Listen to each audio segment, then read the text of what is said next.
Senhoras e senhores, boa tarde. Sou Alexandro Gonçalves Lopes, moderador desta atividade.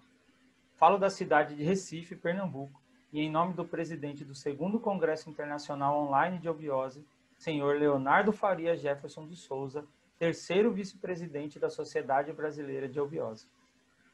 Registramos e agradecemos a presença virtual do presidente da Sociedade Brasileira de Obiose, senhor Hélio Jefferson de Souza, e dos senhores vice-presidentes, senhora Selene Jefferson de Souza e senhor Jefferson Henrique de Souza. Damos a todos as nossas boas-vindas. O tema dessa palestra é Eros e Psique, mito, filosofia e poesia, e será desenvolvida pela senhora Cláudia Souza. A palestrante nasceu em Natal, Rio Grande do Norte. É doutora em estudos da linguagem, áreas da concentração, literatura comparada e linguística, análise textual do discurso, pela Universidade Federal do Rio Grande do Norte. É mestra na mesma área e graduada em letras, língua portuguesa e literaturas. Cláudia Souza conheceu a Sociedade Brasileira de Obiose em 2000 e continua sua trajetória, inicialmente em Natal, no Rio Grande do Norte, passando pelo Porto, Portugal, e ultimamente está no departamento de Florianópolis e é instrutora no departamento de Itu, São Paulo. A palestra que agora será apresentada versará sobre a experiência humana e, através da arte literária, nos faz refletir sobre como as relações humanas podem trazer lucidez para conquistar a própria individualidade. Neste momento, anunciamos a palavra da senhora Cláudia Souza. Boa tarde, Cláudia. Boa tarde, senhor Alexandre Gonçalves.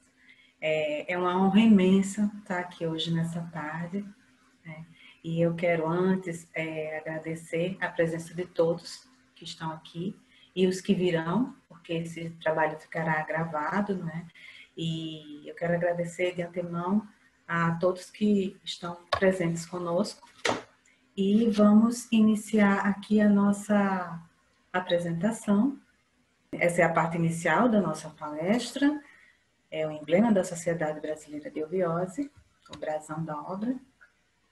E aqui segue com a apresentação do 2º Congresso Internacional Obiose Online, edição São Lourenço, Minas Gerais, de 25 a 28 de fevereiro de 2021. O tema dessa palestra é Eros e Psique, mito, filosofia e poesia. Antes, eu quero trazer uma frase do professor Henrique José de Souza, fundador da Sociedade Brasileira de Obiose, junto à sua esposa, dona Helena Jefferson de Souza, quando ele diz assim: nosso intento é fazer luz sobre tudo quanto o povo desconhece. E esse é um percurso que nós vimos desenvolvendo através da oportunidade que essa Sociedade Brasileira de Obiose tem nos dado. E esse trabalho desse 2º Congresso, que para mim é uma honra participar, uma honra imensa, e que eu agradeço de antemão, é um trabalho hercúleo, né, que o professor, fundador da Sociedade Brasileira de Obiose, nos legou, né, legou para a humanidade. E estamos nesse caminho, e essa frase, ela sintetiza muito do que todos vão apresentar aqui, acredito eu, né, nesse evento, certo? Aqui é um aviso legal, que todos devemos ler com atenção. E agora entramos no tema da nossa palestra propriamente dita. Antes, eu quero ressaltar fazer uma observação, na verdade. É que hoje eu quero experienciar uma prática de leitura através desse tema, buscando deixar um pouco de lado a questão da minha formação acadêmica, porque quando nós temos uma formação acadêmica, o setor científico sempre teve uma tendência ainda é assim, mas já tem mudado bastante, de separar a espiritualidade, não digo nem tanto religião, porque isso já é muito conhecido, mas a espiritualidade do conhecimento. E nós aqui vamos buscar já vimos buscando desmistificar isso, né? Desconstruir essa percepção equivocada de que o conhecimento se distancia da realidade.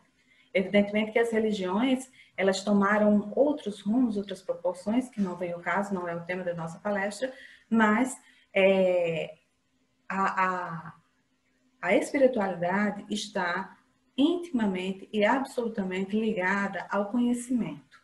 Não se evolui sem o conhecimento consciente. E essa é a proposta desse trabalho, né, concentrada agora nesse momento, nesse congresso, que é o mote, né, de todas as palestras, é levar conhecimento para que se perceba que o estado de consciência só consegue se elevar através de, inicialmente, que nós passamos e apanhamos informação, convertemos em conhecimento, para só então trabalhar o aspecto da sabedoria. Temos que passar necessariamente por esse percurso, certo? Então, eu inicio essa fala buscando uma interação com todos vocês, e é o que se esse objetivo for alcançado, de que nós passemos a pensar no mito, que embora seja um tema bastante difundido, ainda é um pouco distante da realidade vivenciada verdadeiramente e interiormente no ser humano. E aí, se algum que tiver aqui, um tanto pouco, já será uma conquista imensa, que se perceba que o mito, antes de tudo, parte de uma verdade única. O mito não deve, o que acontece erroneamente, ser associado à mentira, como comumente, né, se diz. Ah, isso é mito, quando a pessoa não está falando uma verdade. E esse dado é muito importante que tenhamos em mente, é que o mito, ele sempre vai partir de um dado real, certo? E aí, inicio dessa forma. Ao longo da história da humanidade, a experiência humana existencial parece ter sua nascente na tensão entre dois polos da nossa existência: a abertura para o relacionamento com o outro e a busca da própria individualidade. Mas mais adiante nós vamos ver que isso se concentra muito bem na temática de Eros e Psique, que são dois mitos. No caso, vamos utilizar aqui sempre as nomenclaturas da mitologia grega, certo? Porque esses mitos assumem outros nomes ao longo das histórias das culturas, certo? E, consequentemente, das civilizações posteriores. Nós vamos nos concentrar aqui na estrutura dos mitos gregos, certo?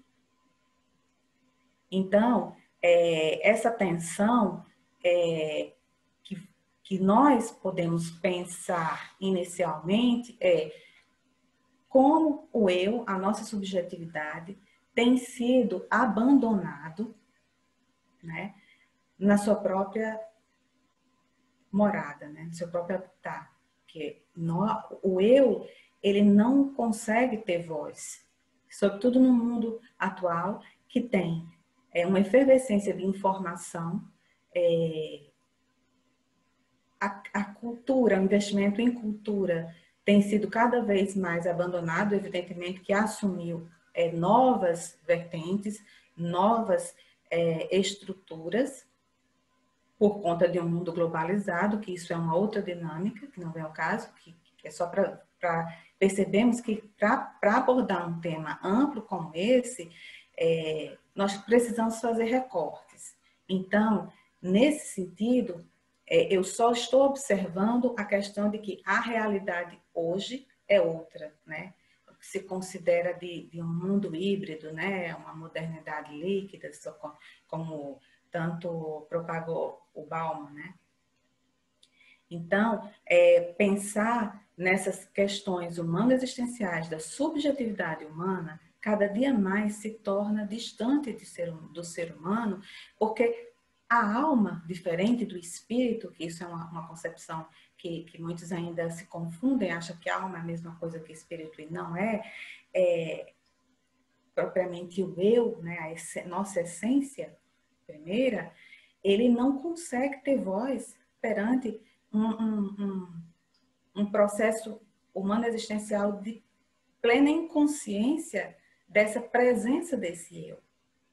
E a mitologia, ela vem nos auxiliar a perceber os processos de vida da existência humana.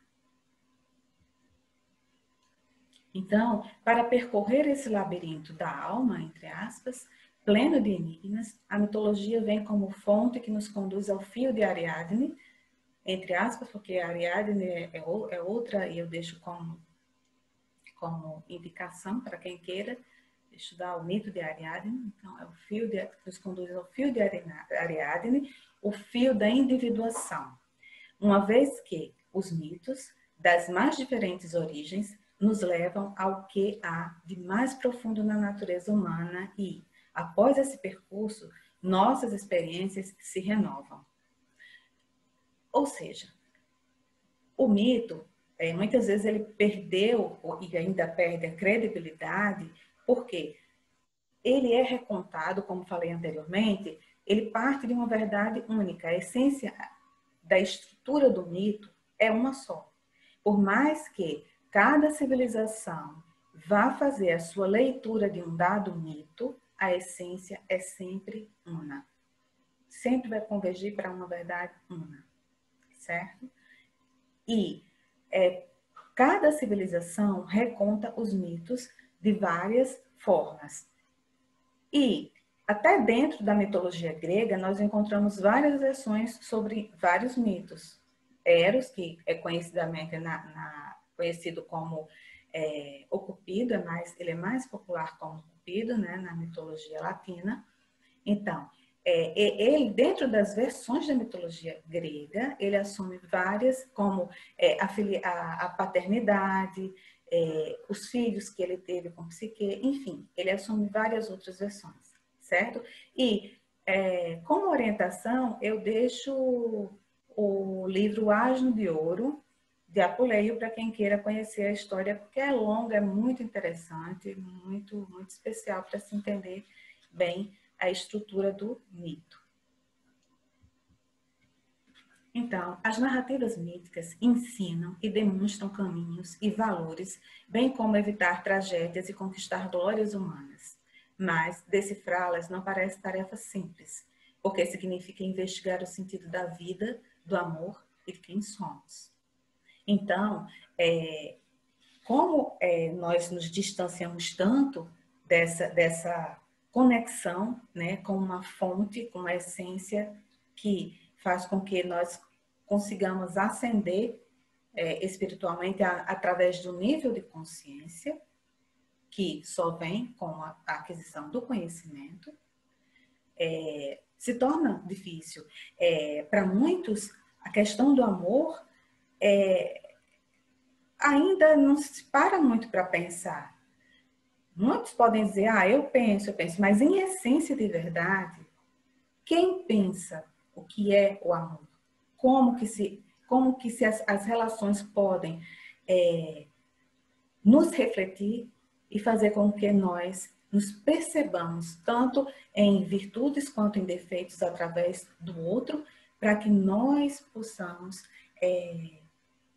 galgar cada vez mais níveis de consciência até, a depender do processo de cada um, alcançar a sua própria plenitude, né? Plenitude já é um termo muito amplo, mas cada um, dentro do seu contexto, pode alcançar uma plenitude, mas, inevitavelmente, vai ter que percorrer por essa força, essa vontade de adquirir o conhecimento consciente para perceber o mundo à sua volta, as estruturas subjetivas e objetivas, porque o ser humano, ao longo da história, ele passou a ser mais do olhar para fora. O olhar para dentro assusta. Por isso que o eu, ele não tem voz ativa, na grande maioria. Né? Ele perde o campo dele. Então, ele fica subjugado a uma polifonia que existe do inconsciente, da alma, né? A alma humana, que é onde reside a fonte dos desejos, enfim. Então, A mitologia é, portanto, uma chave para a busca do ideal humano, respeitando, na Grécia Antiga, representado, perdão, na Grécia Antiga, através do dístico socratiano, quando ele diz, Sócrates diz, conhece-te a ti mesmo. E aí abaixo está a expressão em grego.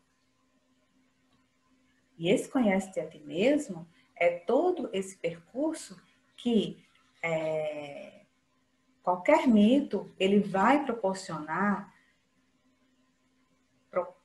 um entendimento profundo dos processos humanos que estão dentro de nós. Jamais um mito vai estar dissociado do nosso processo vital, de elevação de consciência e de espiritualidade. E nesse sentido, eu venho propor aqui um questionamento, porque arquétipo é um termo muito reproduzido por várias pessoas, mas muitos não sabem, não entendem bem o que é arquétipo, né? Confunde-se muito com, por exemplo, dois conceitos, um de Mircea Eliade e o outro de Jung. Jung diz que o arquétipo são produtos, né? É um produto do inconsciente coletivo.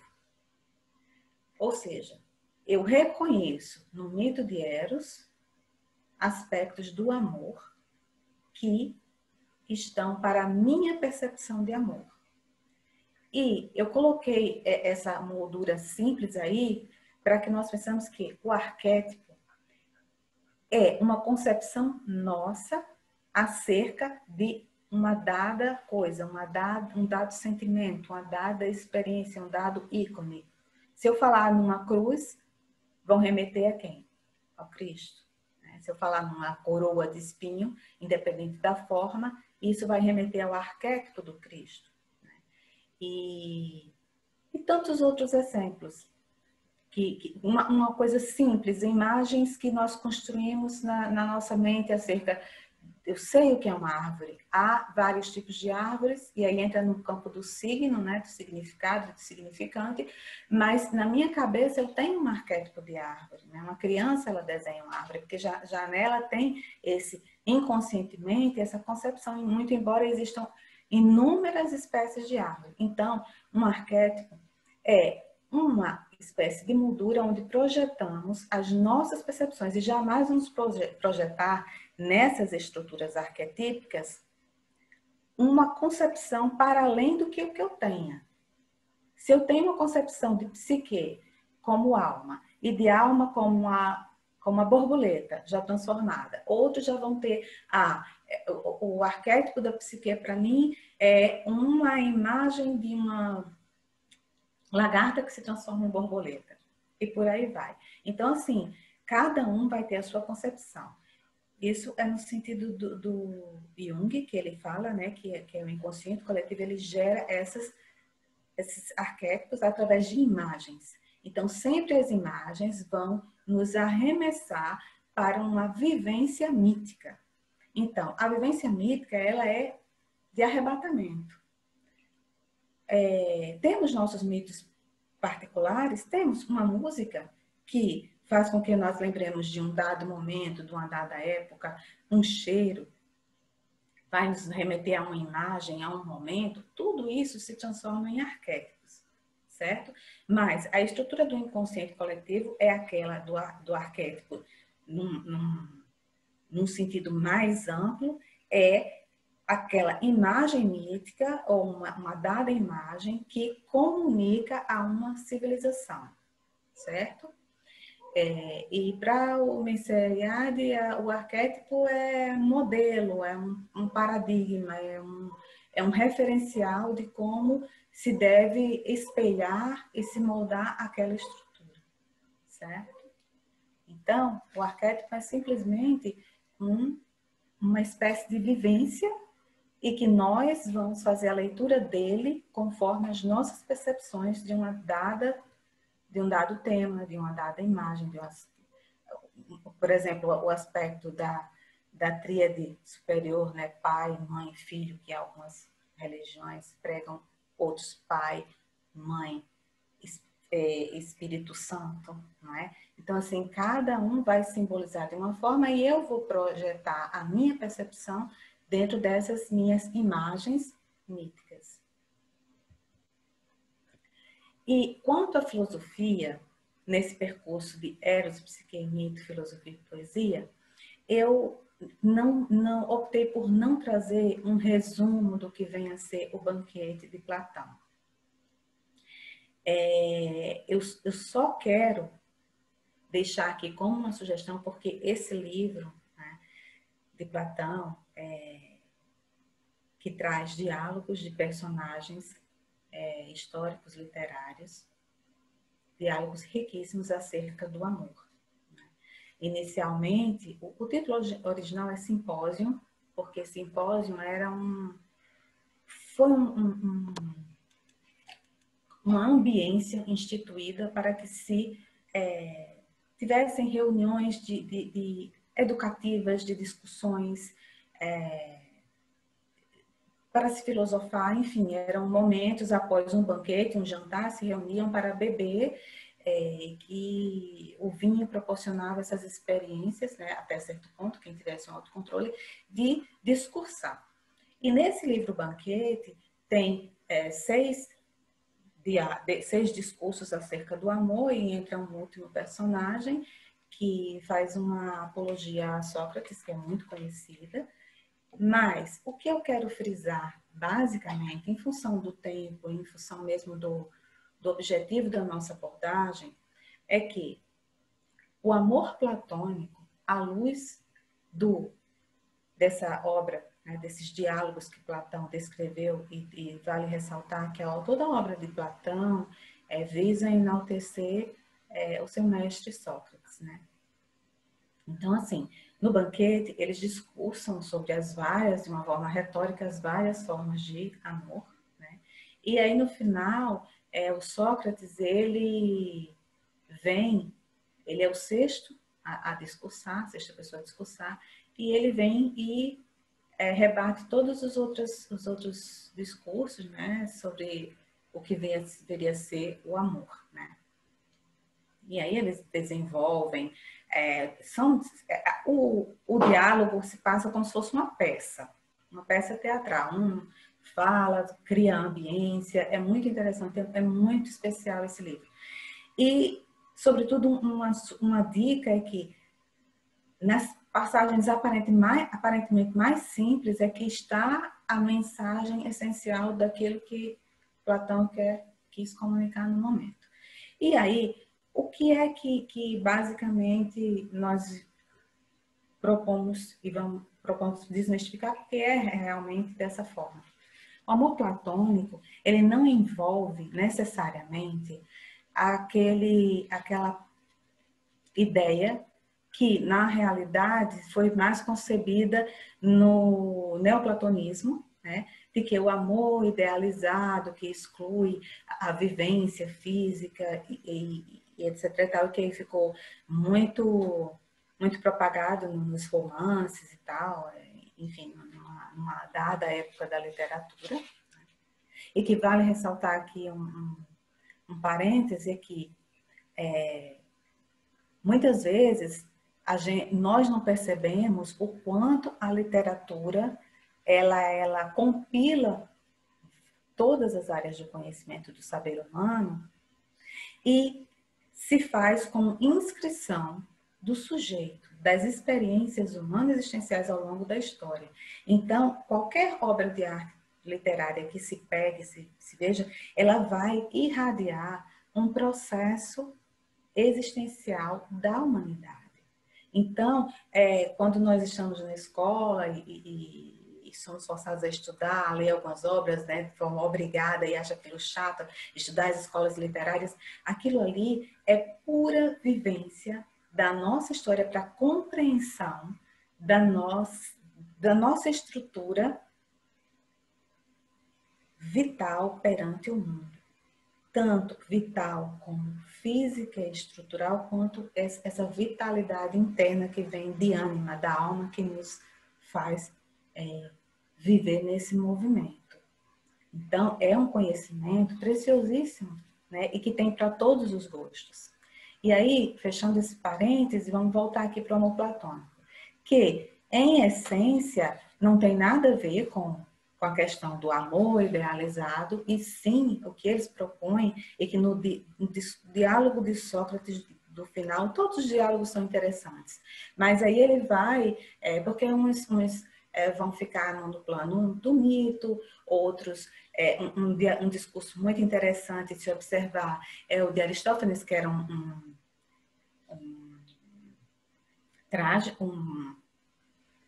escritor da comédia, né, da cômico grego, e ele discorre sobre o mito do androginismo para dizer que o amor nasce quando existia o homem andrógeno, né, com a forma arredondada, com 4 pernas, 4 braços, 2 cabeças, cada uma voltada para cada lado oposto. E aí ele vai, Aristófanes, ele vai dizer que o homem era perfeito na época e que o amor nasceu dessa penalidade que Zeus impôs ao humano quando o dividiu em 2. Por quê? Porque esse ser humano completo, eles ficaram tão audaciosos, tão poderosos, que eles quiseram desafiar os deuses, né? Assumir uma posição de deuses.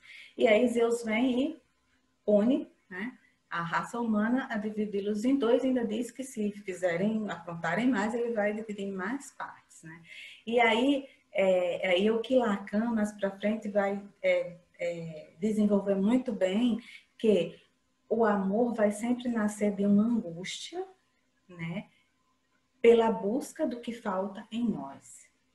E aí é o que Sócrates também vai dizer no discurso dele. A partir daí ele dá voz a Diotima, né, uma personagem que era uma sacerdotisa muito sábia, e aí ele dá voz ao que ele aprendeu com a Diotima, né, de Mantineia, e ele vai orientar as concepções do que vem a ser amor a partir da vivência entre 2 pessoas, e que basicamente inicialmente nos apaixonamos pelo físico, e depois essa paixão se transforma em amor. Isso, por outras palavras, que só lendo é que a gente pode ter o nosso entendimento. Não adianta resumir uma obra tão bonita.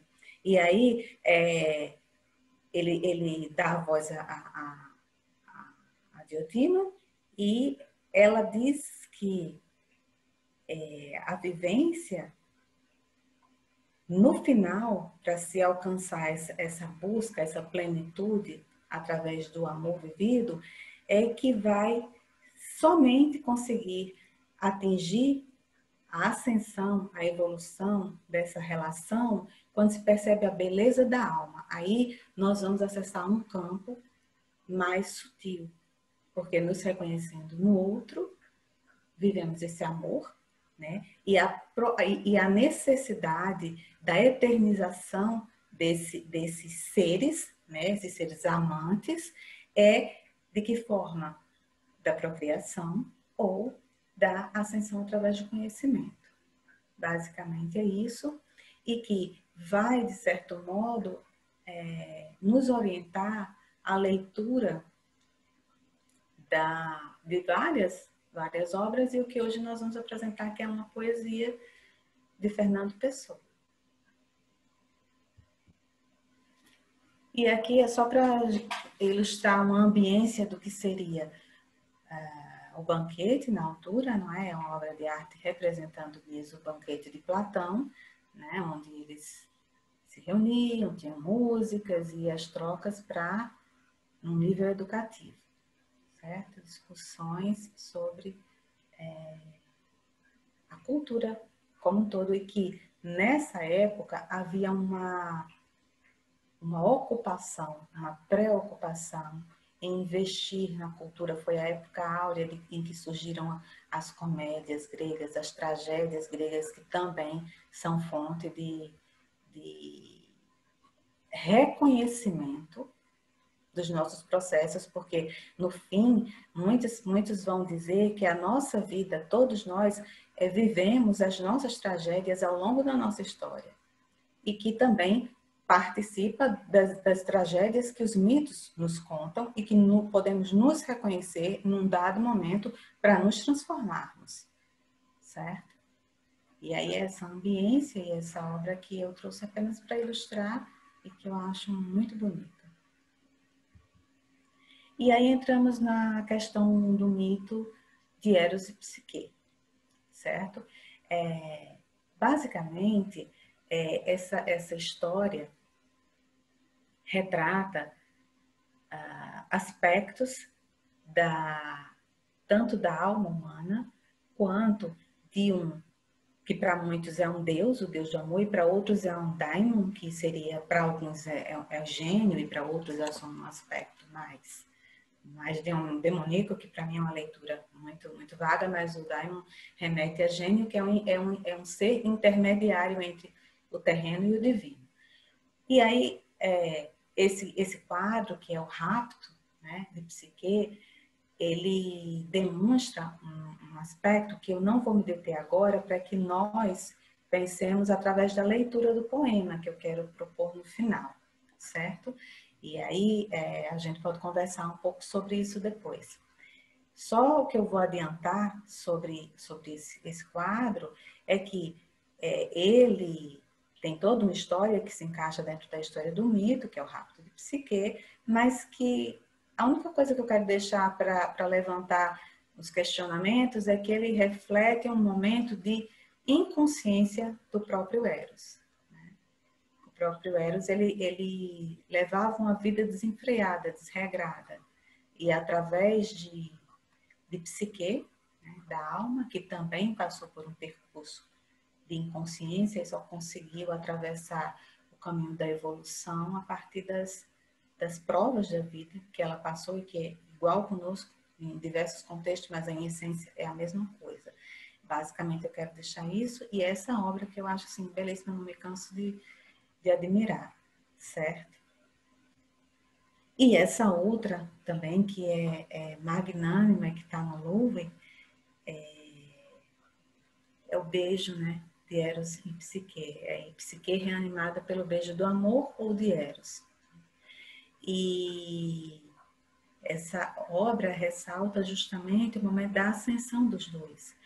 Esse beijo da ressurreição tanto pode ser o sopro da divindade, né, da vitalidade. Em algumas versões é o licor de ambrosia que o Eros dá para reanimá-la, certo? Então, assim, eu só quero deixar isso porque eu prefiro conversar sobre o poema depois, para que a gente faça um exercício de leitura. Então, nós vamos entrar agora no campo da poesia, certo? Mas antes, eu quero ressaltar um momento que eu acho, assim, muito especial, que Fernando Pessoa, nós vamos ler o poema Eros e Psique dele, como já adiantei antes, e Fernando Pessoa, ele, para além de tudo que ele conseguiu fazer, ele escreveu épicos, ele escreveu argumentos para filmes, ele escreveu sobre política, filosofia, enfim, Fernando Pessoa é um monumento para a história da literatura e para a humanidade. E dentro de alguns escritos, fragmentos soltos dele, porque na verdade ele só publicou um livro em língua portuguesa, que foi o Épico Mensagem, e 3 livros em inglês. E tem um livro sobre teoria e crítica literárias que ele desenvolveu, que é muito interessante e que muitos estudiosos não dão atenção devida. Esse trecho aí não está propriamente no livro dele de teoria literária, está em um outro livro que tem nas referências, que no final eu vou deixar para vocês os livros que me inspiraram a essas leituras e que eu me detive a ficar mais no plano das minhas percepções e não da teoria e crítica literárias propriamente ditas, porque não vem ao caso. O que eu quero propor aqui é um exercício de reflexão para ver, e nesse momento eu quero testemunhar que quando eu entrei para a universidade, eu tinha acabado de conhecer a SBE, né, a Sociedade Brasileira de Eubiose, e tinha ingressado nos graus. E hoje, se eu tenho alguns tipos de percepções, que esse momento é um tempo curto para partilhar, mas eu fico aberta a contatos, se quiserem, para trocar ideias, é que uma percepção acadêmica, né, científica, infelizmente ainda não consegue atravessar a obra literária de Fernando Pessoa como se deve. Somente uma escola iniciática, né, que traz esse conhecimento de verdades ocultas, no sentido de que o conhecimento mais transcendental, nem sempre a humanidade está preparada para receber, então tem que ter um preparo. E não pode ser jogado assim abertamente, porque não vai fazer sentido, as pessoas não vão entender. E o propósito, né, desses mestres que trazem esse conhecimento à humanidade é desenvolver, né, mecanismos que proporcionem que a gente se enverede por esses caminhos. E, nesse sentido, eu consigo hoje fazer uma leitura aqui despretensiosa, né, sem elevar tanto a questão do conhecimento científico e me entregar de forma assim mais espontânea por conta dos graus que eu cursei na Sociedade Brasileira de Eubiose, que eu não tive nunca como colocar minhas percepções mais sutis num trabalho científico, né? E nesse momento eu me sinto à vontade para partilhar isso, certo? Então, isso tudo que eu falei tem a ver quando a gente pega um texto desse e que academicamente, como é que eu iria traduzir pela teoria da literatura, né? Onde se exige dados empíricos, né? Por mais que sejam subjetivos, o empirismo, a experimentação e a confirmação em várias pessoas, num processo, um dado processo, é necessário. Não tem como. Então, aqui eu entro despretensiosamente. Evidentemente que eu trago em mim os movimentos de leituras que eu já realizei na minha vida, não tenho como dissociar, né? Mas eu busquei até agora tentar me separar ao máximo do que vem a ser a teoria. Eu me ancorei só para tentar ilustrar, né, o desenvolvimento dessa fala. E aí, o poema, antes do poema Diários Psique, da gente ler, eu quero fazer uma leitura reflexiva com vocês acerca dessa nota preliminar que ele deixou numa folha solta, né? E tem em um dos livros que as pessoas organizam com a obra dele, e ele fala que ele elege 5 qualidades para um leitor intérprete, 5 qualidades essenciais para um leitor intérprete. E aí eu convido a todos vocês a vir junto, né, conosco nessa leitura para perceber que esses conhecimentos mais sutis podem sim operar transformações na vida da gente se nós conseguirmos praticar esse olhar sensível. Porque a filosofia, ela é toda baseada de certo modo, em dados matemáticos. Isso é a filosofia ocidental.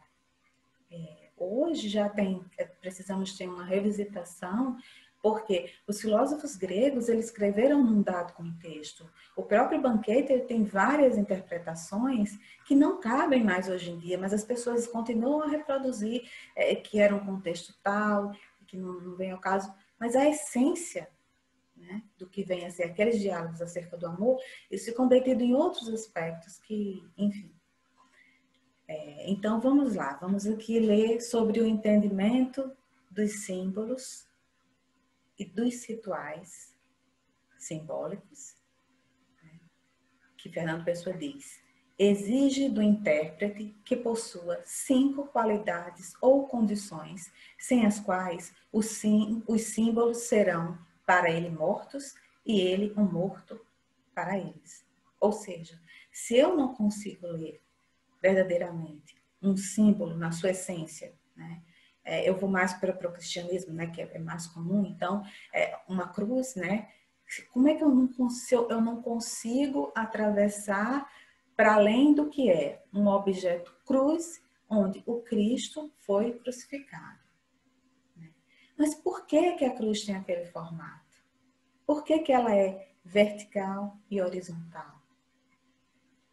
Então, assim, é um símbolo que simbolicamente e metaforicamente é o que nós estamos fazendo aqui ao longo de todas essas palestras, que é trazer um dado aspecto do conhecimento,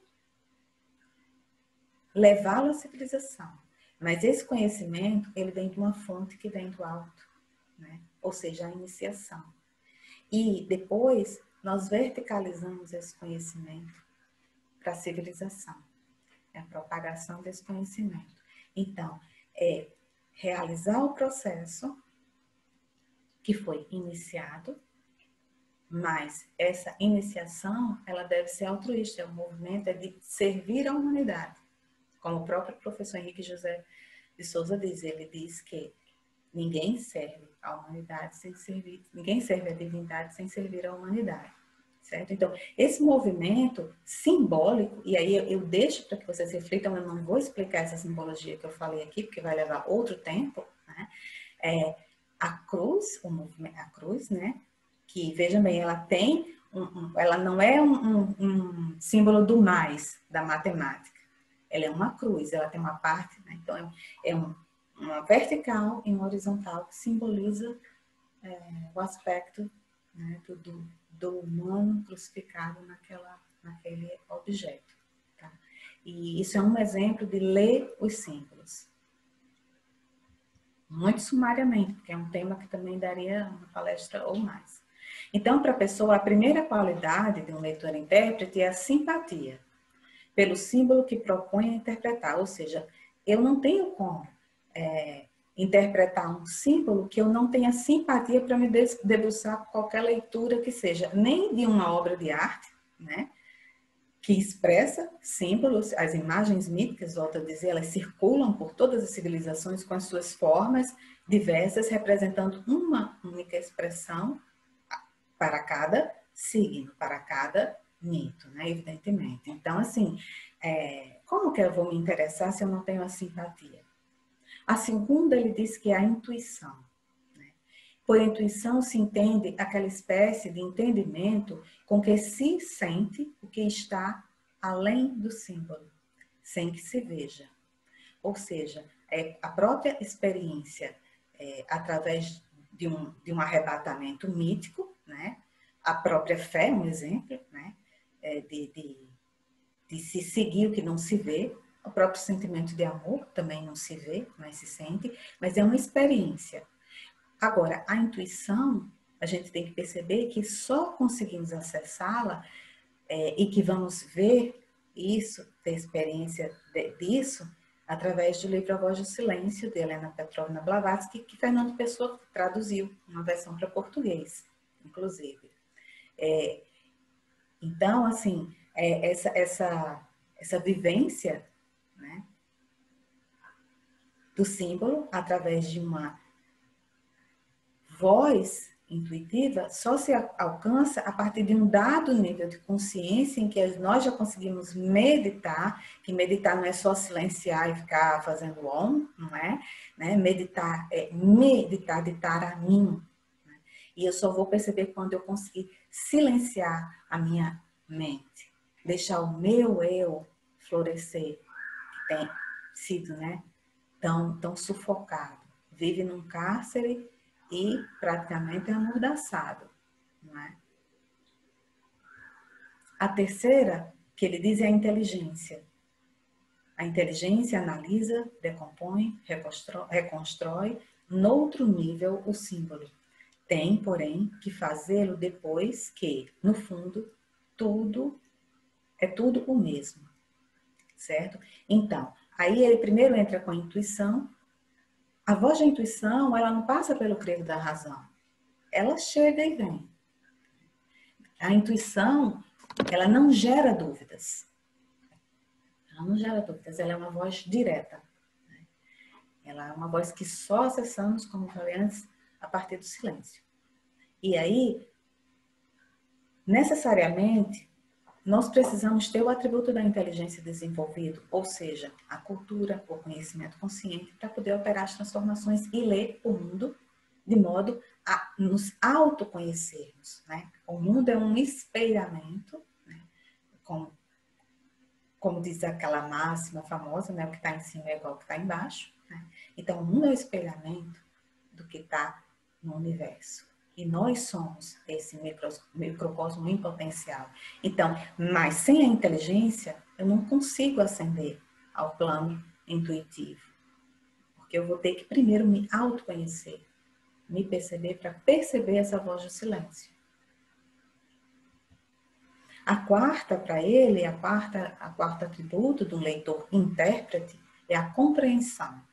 Entendendo por esta palavra o conhecimento de outras matérias que permitam que o símbolo seja iluminado por várias luzes, relacionado com vários outros símbolos. Ou seja, o conhecimento, na medida em que nós vamos avançando, ele cria um movimento espiralado sem fim. E nós, nesse movimento espiralado, é como se a cada volta que nós dessemos, isso simbolicamente, né, gente? Cada volta nós vamos apanhando um conhecimento daqui, outro dali, vamos reunindo tudo para construir nossas sinapses, né? Fazer as nossas sínteses, fazer nossa leitura crítica de mundo.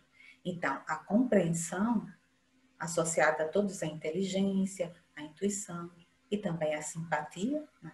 Que tem para se aproximar, tem que ter a simpatia. Então, a gente reunindo tudo isso, consegue interpretar não apenas qualquer leitura que seja, mas conseguimos atravessar todas as simbologias, porque nós vamos reunindo e a mente ela não tem limite, né? Então, a cada movimento de leitura é um plus a mais que nós vamos, né, dando para o nosso estado de consciência. E a quinta é menos definível. Direi, talvez, falando a uns, que é a regra, falando a outros, que é a mão do superior incógnito, falando a terceiros, que é o conhecimento e conversação do santo anjo da guarda, entendendo cada uma destas coisas, que são a mesma da maneira como as entendem aqueles que delas usam, falando ou escrevendo. Ou seja, é o acesso, né, ao nosso eu. É permitir que ele se manifeste verdadeiramente. E não tem outro caminho que seja a busca pelo autoconhecimento. Não há outro, não tem forma de evoluir que não seja pelo conhecimento consciente. E para isso precisa de didática, precisa de estruturação, precisa de vontade.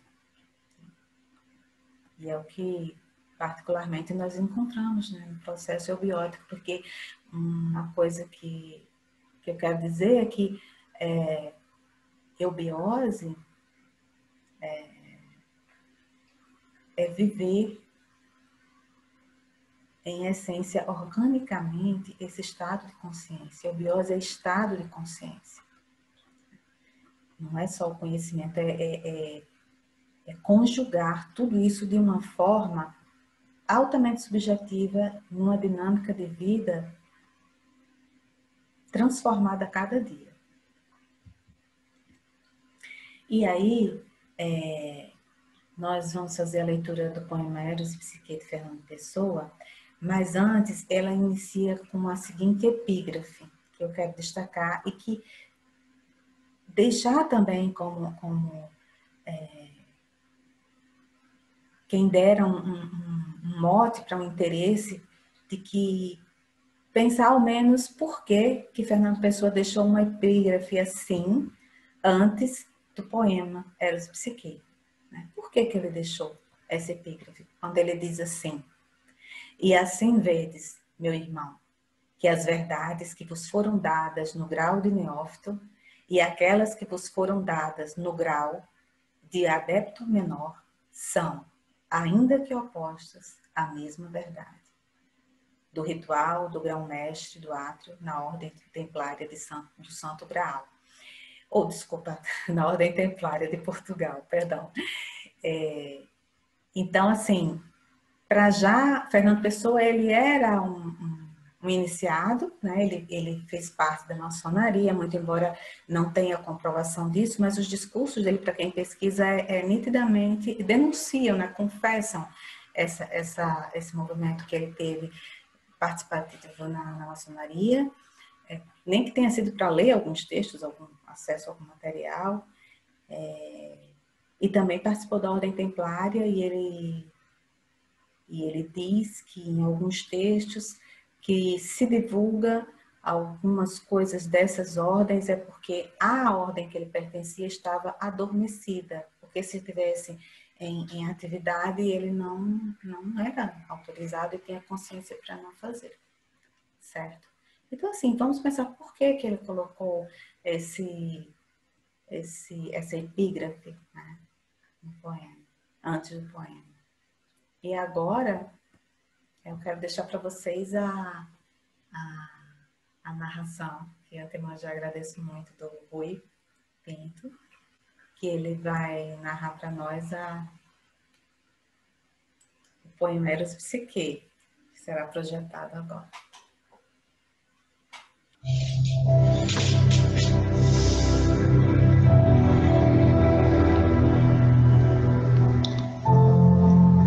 Conta a lenda que dormia uma princesa encantada, a quem só despertaria um infante que viria do além do muro e da estrada. Ele tinha que tentado vencer o bem e o mal, antes que já libertado deixasse o caminho errado, porque da princesa vem. A princesa adormecida se espera, dormindo espera, sonha em morte a sua vida e orna-se-lhe a fronte esquecida, verde, uma grinalda de era. Longe o infante, esforçado, sem saber que intuito tem, rompe o caminho fadado, ele dela ignorado, ela para ele é ninguém.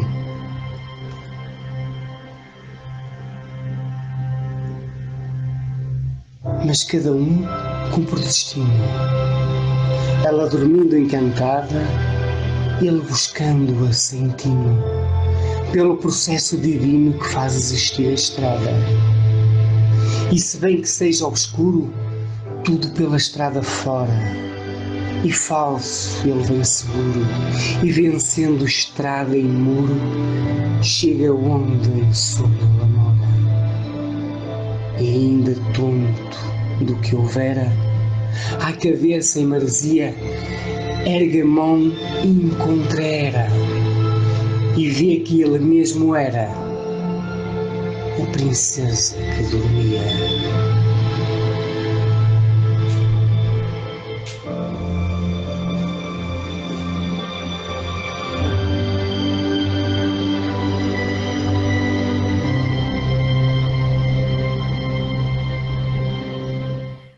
E aqui só para finalizar, né, eu digo assim, e por fim, esperamos que o sabor do saber, pelo viés da literatura, possa ampliar nosso olhar multifacetado mais e mais, e que o universo das imagens míticas nos convidem ao conhecimento consciente acerca de si, do outro e do todo.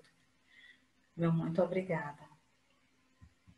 Aqui são as bibliografias que eu vou deixar aqui para quem queira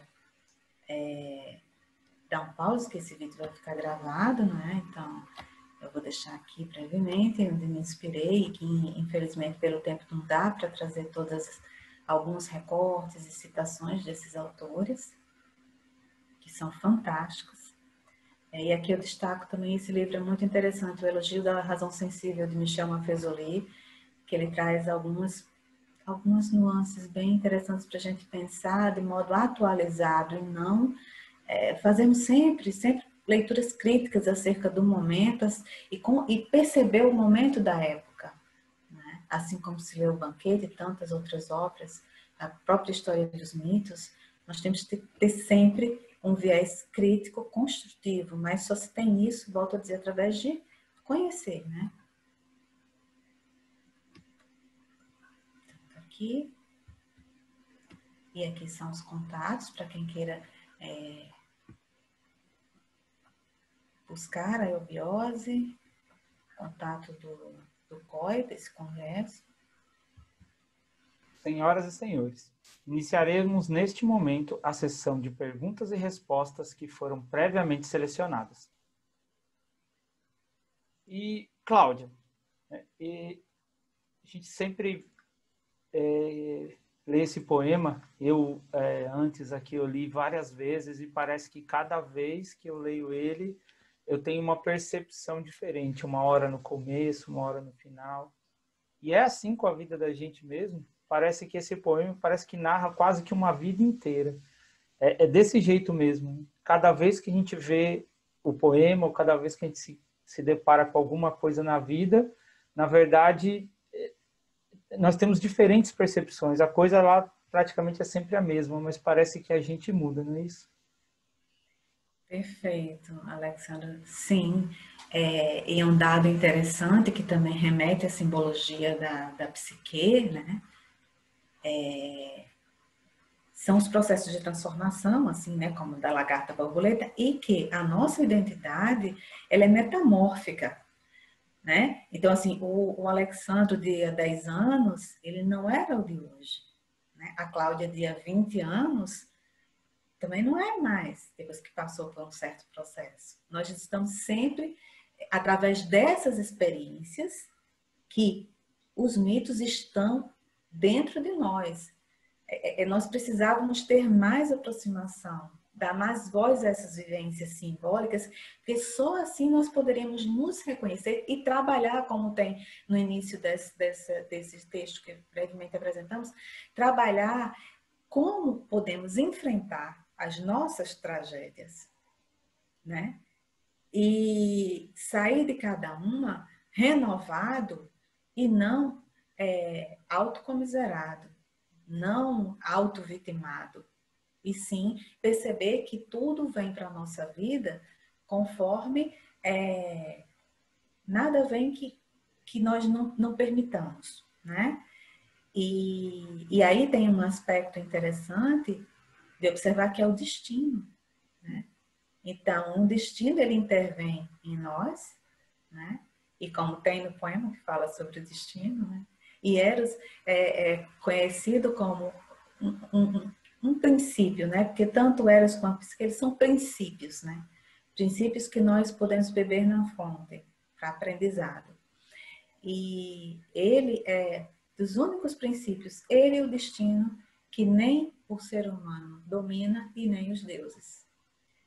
E voltando só para a resposta, assim, e cada vez que eu leio esse poema também, eu me renovo, eu percebo de outra forma, enfim, eu sou suspeita para falar porque é um poema que me acompanha faz tempo. E olha só, né, cada vez a gente vai vendo uma coisinha diferente, uma coisa que eu vi agora também. Ele fala no começo assim, um infante, né, uma princesa encantada a quem só despertaria, um infante que viria de além do muro da estrada. Então ele está do outro lado do muro, né, ele não está na estrada. E lá depois, lá na frente, ele fala assim, pelo processo, ele buscando assentindo pelo processo divino que faz existir a estrada. Então ele já está na estrada. Então ele estava do outro lado do muro, né, ele não a conhecia, não sabia quem era, estava de um lado do muro. E em algum momento ele pulou o muro. Ele enxergou a estrada e resolveu trilhar a estrada. qual é esse momento da nossa vida em que nós pulamos o muro e damos de cara com a estrada, essa estrada divina, que ele fala, essa estrada que é o processo divino. Qual é esse momento da nossa vida que a gente pula esse muro? São várias leituras possíveis, né? Eu vou dar a minha leitura possível. Cada um, aí fica essa pergunta, também pode cada um que estiver presente agora conosco refletir. Esse antes, né? Esse antes dele é o inconsciente. E a partir do momento, né, tomando a história do mito, que ele não conhecia de fato a paixão para depois se apaixonar, porque ele se apaixona por psique pelo físico, né? Isso num plano, no plano da matéria, né? Porque tem uma leitura imaterial, evidentemente. E aí, ele antes de passar por isso, o Eros era um menino mimado, que inclusive em algumas imagens ele é vendado, né? Que Afrodite vendou já justamente para ele flechar todo mundo. E ele cai na armadilha em algumas versões da própria flecha, né? Só que isso já estava inscrito no destino dele, né? E aí surge uma vontade, que antes era inconsciente, para viver uma coisa que ele não tinha. Ele era o Deus do amor, mas ele não tinha o amor. Como nós, né? Como nós passamos por etapas da vida que dá um momento de epifania e você diz, eu não quero mais ser assim, eu vou mudar. Tanto em menor ou em maior escala, transformação é transformação. Cada um tem um ritmo, cada um tem o seu processo divino que faz existir a estrada. E a simbologia da estrada, de caminho, de curva, de quintal, na literatura tem simbologias muito, muito bonitas de se estudar, né? E essa estrada é a própria senda da vida, né? E ele começou a iniciação dele através de buscar uma coisa que ele não tinha, que nasceu desse princípio da angústia, né? De se reconhecer no outro. Não sei se eu respondi. Não, tá perfeito. E assim, nesse processo de descoberta, de transformação, ele ainda, que a gente falou na primeira pergunta e tá, né, é um processo. E ele ainda fala assim, longe, o infante esforçado, sem saber que intuito tem, rompe o caminho fadado. Ou seja, ele nem sabe ainda do poder que ele mesmo tem. Parece que ele usa da vontade, mesmo às vezes meio sem exatamente saber o que quer, como se fosse a força do destino empurrando ele. É assim com a gente também? Será que sempre vai ter alguma coisa empurrando a gente para encontrar a psique? É instintivo. É instintivo. E agora, se você me permite, Alexandro, eu queria ler um trechinho que eu estava lendo aqui do saudoso Alberto Vieira. E ele fala mais ou menos isso do instinto. Só ver se eu consigo encontrar aqui. Ele diz mais ou menos assim, simbolicamente, para traduzir o que você falou, a arte, né, no caso, nessa vivência, a arte expressa por esse poema, no caso aqui agora. Em prática e em teoria, pode então ter imensa importância na transformação desse homem instintivo, que busca, sem saber que intuito tem, né, no homem intuitivo ou genial, né, que anunciamos como detentor da maioria estatística nas populações num futuro tanto mais próximo. E aí ele fala, eu só queria, para dizer que eu acho que eu não diria melhor do que ele disse, né? Que essa questão instintiva para depois se tornar, né, genial, né? Porque o genial é aquele daimon que está entre o humano e os deuses. E todos temos esse potencial que desconhecemos. E olha só, a princesa está adormecida esperando por ele.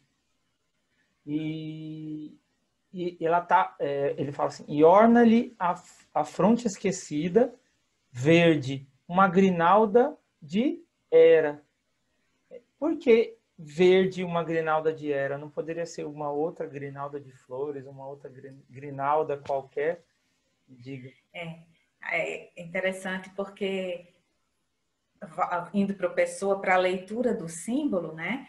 Esse nome Hera sempre me chamou a atenção pela planta, né? É uma planta milenar e tal, né? Mas aí por que verde uma grinalda de Hera? Aí, o mito de Hera era a deusa, né, do matrimônio. Apesar de não ser uma esposa aos moldes tradicionais do mundo patriarcal, ela prezava pelo matrimônio, pela relação, né, com Zeus. Então, essa grinalda de Hera, e aí nos cultos gregos, em vários cultos e rituais, eles usavam a Hera, as noivas também, mas o Fernando Pessoa, ele se utiliza dessa simbologia para que nós possamos atravessar o símbolo propriamente dito. E aí entramos no mito. E aí é que alcançamos a experiência mítica, que é desse arrebatamento. Porque o mito ele promove um arrebatamento. Quando a gente tem a experiência mítica, nós saímos de nós. E esse é um processo divino que muita gente não dá valor e não percebe. E deixa eu já fazendo agora a última pergunta, né, para a gente encerrar. Sim. E já bem no que você falou, porque bem no final do poema também, Eros, ele ergue a mão e encontra a Hera. E vê que ele mesmo era a princesa que dormia. Então, se esse poema continuasse, o que nós vamos ver ali quando a gente quando encontramos nós mesmos naquele amor, né, que você contou no começo da palestra, naquele talvez amor platônico, não sei, mas você encontra esse amor e se enxerga nele mesmo. Então, o que vem depois do poema? O que é esse arrebatamento? Não, existem vários planos, né? Como eu já disse, a leitura simbólica ela favorece uma riqueza, uma gama de interpretações, mas no plano mítico mesmo, né? Remetendo ali até uma situação do banquete, da perpetuação, né? Quando o mito andrógeno, né, é separado e tal, de buscar a perpetuação e tal, através do discurso da Diotima, Eros e Psique, eles vão ter filhos, mas nas versões mais conhecidas, eles vão ser pai da Volúpia. Que aí a Volúpia vai ter tanto características da Psique antes de evoluir, quanto do Eros, né? Então, assim, aí vai desenrolando histórias. No plano da leitura humana, num plano divino, a meu ver, essa descoberta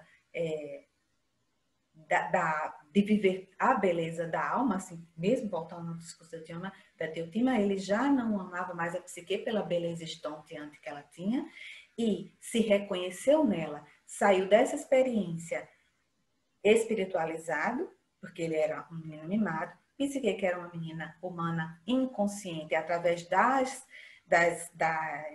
provas que ela teve iniciáticas, ela ascendeu ao campo divino, né? E teve permissão de viver, né, junto aos deuses, e todos eles viveram felizes para sempre, porque essa é a proposta, a felicidade ela pode ser vivida. Nós é que estamos ainda num processo de descoberta de que as coisas são muito mais simples do que aparentam, né? Nós dificultamos. Por quê? Porque esse eu está represado. Pois é. Cláudia, gostaria que agora você fizesse as suas considerações finais. Já estamos chegando no final. Certo. Então, eu quero agradecer, primeiramente, estou com a listinha aqui para não esquecer. Eu quero, inicialmente, mais uma vez, agradecer a imensa oportunidade desse momento, né, pela confiança, né, acreditada a nós, que estamos aqui, e que é uma responsabilidade muito grande, e eu espero, sinceramente, ter deixado uma sementinha, né, de curiosidade, ao menos por uma dessas leituras dos mitos, que são muito profundas e só trabalhamos com recortes de recortes de recortes, e agradeço demais esse momento. Quero parabenizar imensamente a equipe, né, de organização, que nos deu suporte, Assim, foi tudo muito, muito bacana, de generosidade, assim, ímpar. Eu quero agradecer a você, Alexandro, imensamente, né, por ter aceitado, né, essa parceria, enfim, por todo o suporte também dado, né? E quero agradecer a quem está à frente, né, à frente também desse evento, que aos dirigentes da Sociedade Brasileira de Eubiose e ao senhor Leonardo Faria Jefferson de Souza, né, que teve à frente todo esse trabalho. Em especial, eu quero agradecer a oportunidade também que me chegou através da senhora Regina Célia Barbosa, administradora do Departamento de Florianópolis. Muito obrigada, minha querida Regina. A minha querida amiga Noemi Zurita, também eu devo um agradecimento muito especial, que está sempre me dando aquela força, né? E eu peço permissão aqui para finalizar agradecendo ao saudoso Alberto Dias Vieira da Silva, ou Alberto Vieira da Silva, mais conhecido na Sociedade Brasileira de Eubiose, que dedicou mais de 40 décadas aos estudos, deixou muita coisa escrita, assim, foi um exemplo de ser humano e que particularmente meu marido, meu companheiro de vidas e que me inspira diariamente me inspira o Alberto Vieira. E eu queria fazer esse agradecimento especial, porque as saudades são muitas, e para muitos, que ele era muito querido por todos, ainda é querido por todos. Muito obrigada. Agradecemos a senhora Cláudia Souza pela sua apresentação e esclarecemos a todos que o e-mail do Congresso, coe@eubiose.org.br, estará à disposição de todos os senhores e senhoras que desejarem fazer contato. Então, se quiser falar com a Cláudia, envie um e-mail para o coe@eubiose.org.br. Agradecemos a atenção e os convidamos para a próxima atividade deste congresso. Trata-se do tema Hino Nacional Brasileiro, uma incrível história de 200 anos, com Carlos Martini Lester e Elizabeth Ponzetto. E se você gostou do conteúdo desse vídeo, nos ajude curtindo este vídeo, se inscrevendo em nosso canal e ativando as notificações. Paz, luz e progresso em harmonia de pensamento. É o que desejamos a todos vocês. Boa tarde.